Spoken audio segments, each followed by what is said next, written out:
Hello everyone, myself Shamrata De, and today I will discuss about the circulatory system. So the first question which is arising in our mind is, what is circulatory system? Circulatory system is a network-like structure which transport all the nutrients in our body and collects the waste materials for disposal. It is also called the cardiovascular system or vascular system. What are the components of circulatory system?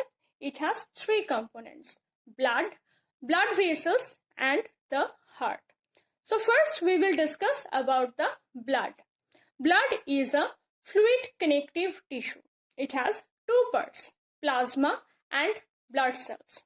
Plasma is the fluid part of blood and consists of about 90% of water.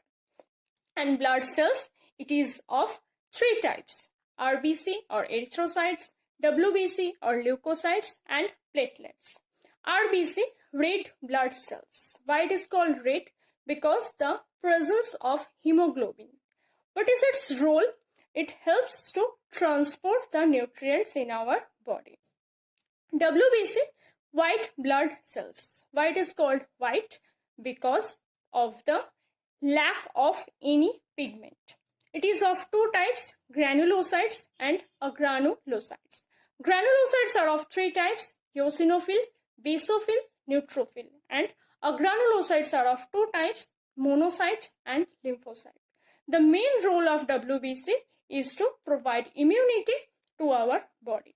And the platelets, the role of platelets is to help in blood clotting and to stop bleeding.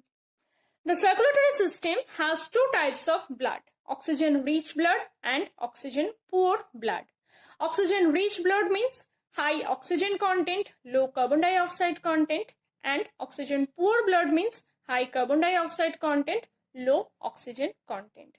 Oxygen-rich blood traveling from heart to all the body cells, and oxygen-poor blood traveling from all the body cells to the heart. This is all about the blood. Now come to the second component, that is blood vessels.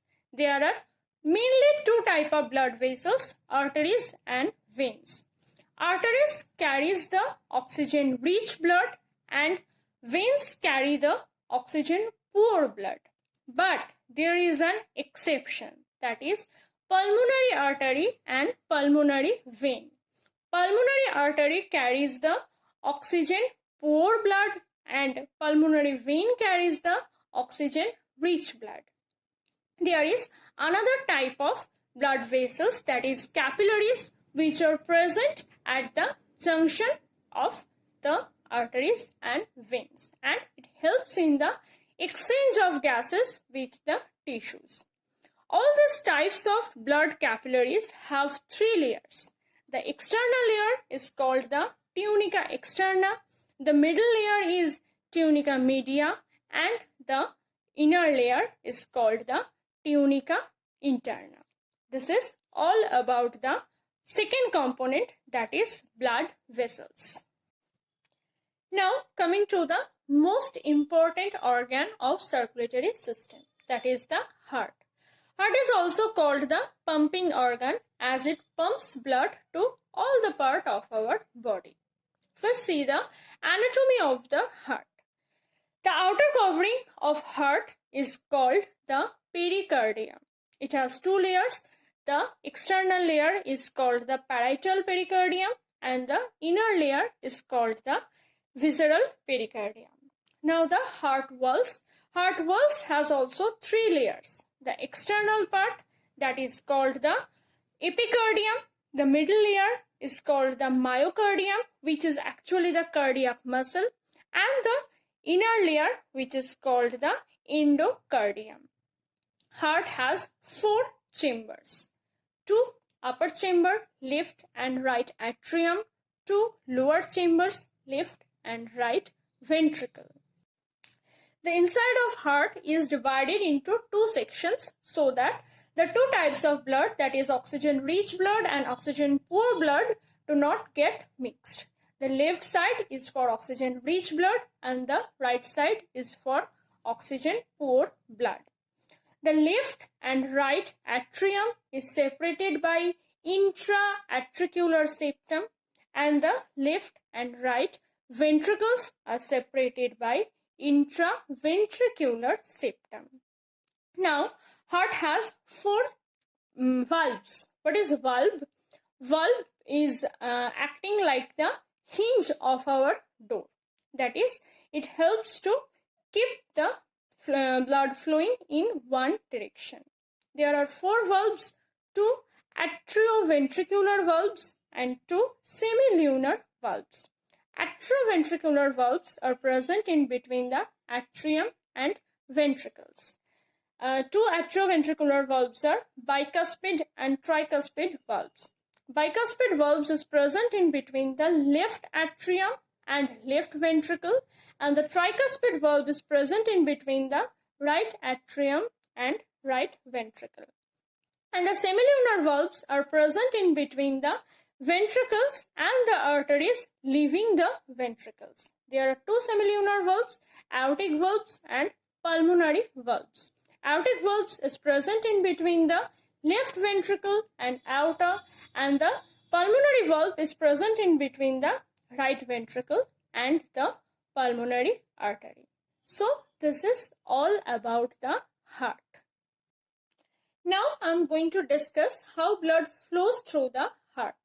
In human, blood circulates through the heart twice, the systemic circulation and the pulmonary circulation. That's why it is called the double circulation. Pulmonary circulation is a short loop-like structure from lungs to heart and back again. And in the systemic circulation, blood carries from heart to all other parts of the body and back again. Now see how blood flows. First, from all parts of body, the oxygen poor blood comes to the right atrium. How? Through superior and inferior vena cava. Superior vena cava comes from the upper part of our body, that is brain, arms, and inferior vena cava comes from the lower part of our body, that is abdomen, legs. Okay. Now from the right atrium, it comes to the right ventricle. How? Through the tricuspid valves. From right ventricle, it comes to the lungs. Okay, here it is oxygenated, and this oxygen-rich blood comes to the left atrium. Okay, through the pulmonary vein. From left atrium, it comes to the left ventricle through the bicuspid valve, and from the left ventricle through the aorta, it comes to the arterioles, and finally the oxygen-rich blood spreads all over our body. This is how the blood circulates through the heart. So this is all about the circulatory system. Human circulatory system also includes the lymphatic system, about which we will discuss another day. That's it for today. Thank you.